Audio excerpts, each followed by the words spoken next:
जय श्री कृष्णा। राधे राधे दोस्तों।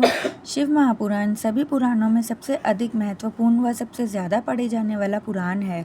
शिव महापुराण में शिव जी को पंचदेवों में प्रथम अनादि सिद्ध परमेश्वर के रूप में स्वीकार किया गया है। इस पुराण में भोलेनाथ के जीवन के चरित्र पर प्रकाश डालते हुए उनके रहन सहन, विवाह और उनके पुत्रों की उत्पत्ति के विषय में विशेष रूप से बताया गया है। चलिए अब एकाग्र मन से महादेव का ध्यान करके शिव महापुराण शुरू करते हैं। इस सीरीज़ में हमारे साथ आप जुड़े रहिएगा, क्योंकि हर दिन सुबह 6:30 बजे ये वीडियो आएगी। आइए शुरू करते हैं।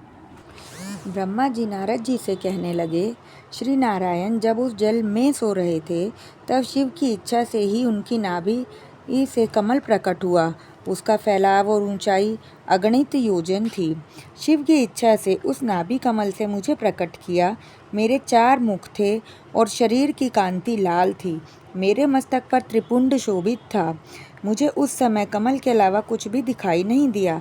मुझे कुछ भी ज्ञान नहीं हुआ था। मुझे यह जानने की इच्छा हुई कि मैं कौन हूँ, किसने मुझे पैदा किया है। जब बुद्धि जागृत हुई तो मैं उस कमल की नाल से नीचे को उतरा। नाल को पकड़ता हुआ 100 वर्ष तक नीचे चलता चला गया, परंतु कमल की जड़ का पता ही नहीं चला। फिर नाल के रास्ते ही बाहर आया तो कमल की कली मिली। मैं उस पर चढ़ने लगा, परंतु कमल पुष्प का छोर नहीं मिला। मैं सोच में पड़ गया। उस समय शिव की प्रेरणा से आकाशवाणी हुई कि तपस्या करो। उसे सुनकर मैं तपस्या करने लगा। तपस्या करते हुए 12 वर्ष बीत गए। तब आनंद रूप चतुर्भुज विष्णु जी प्रकट हुए। मैंने उनसे पूछा, आप कौन हैं? सृष्टिकर्ता अविनाशी ब्रह्म तो मैं हूँ। विष्णु ने क्रोधपूर्वक कहा, तुम्हें जन्म देने वाला तो मैं हूँ। तुम मेरी नाभि से उत्पन्न मेरे अंश हो। ये समस्त संसार मुझ में समाया हुआ है।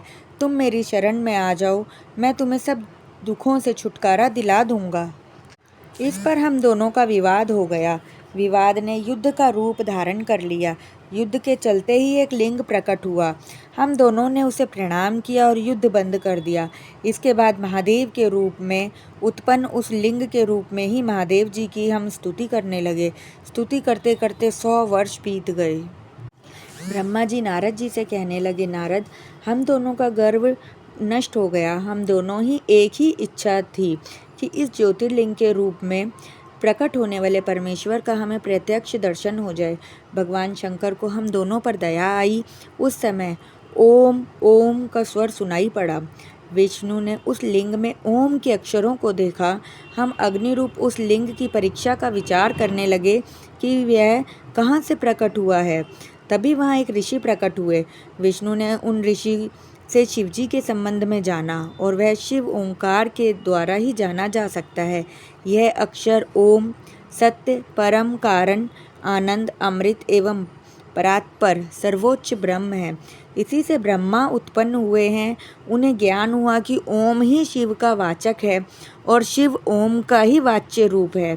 प्रणव का अ अक्षर जगत के आदिकर्ता ब्रह्मा का बोध कराता है। उसका दूसरा अक्षर उ श्री हरि का बोध कराता है, और म अक्षर से शिव का ज्ञान होता है। अक्षर सृष्टि का रचयिता है। उ मोह में डालने वाला है और म नित्य अनुग्रह करने वाला है।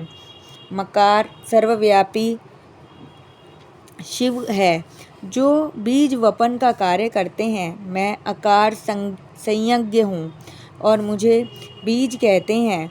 उकार से बोधित श्री हरि योनि स्वरूप हैं, पर स्वयं शिव ही बीज और योनि भी है। उनके भीतर सबका समावेश है। भगवान महेश्वर के लिंग के आकार रूप बीज प्रकट हुआ, जो उकार रूप योनि में स्थापित होकर सब ओर बढ़ने लगा। इस प्रकार का ज्ञान प्राप्त कर लेने पर विष्णु ने मेरे साथ प्रिय वचनों द्वारा प्रसन्न मन से सांब शिव की स्तुति की। दोस्तों आज की वीडियो में बस इतना ही। अब कल की वीडियो में हम यहीं से आगे कंटिन्यू करेंगे। आप चैनल को सब्सक्राइब कर लीजिए और नोटिफिकेशन बेल को ऑन कर लीजिए, जिससे आने वाली वीडियोस आप तक समय पर पहुंच जाएं। वीडियोस पसंद आई हों तो लाइक कीजिए, शेयर कीजिए और फैमिली और फ्रेंड्स के साथ शेयर भी कीजिए। तब तक के लिए हर हर महादेव।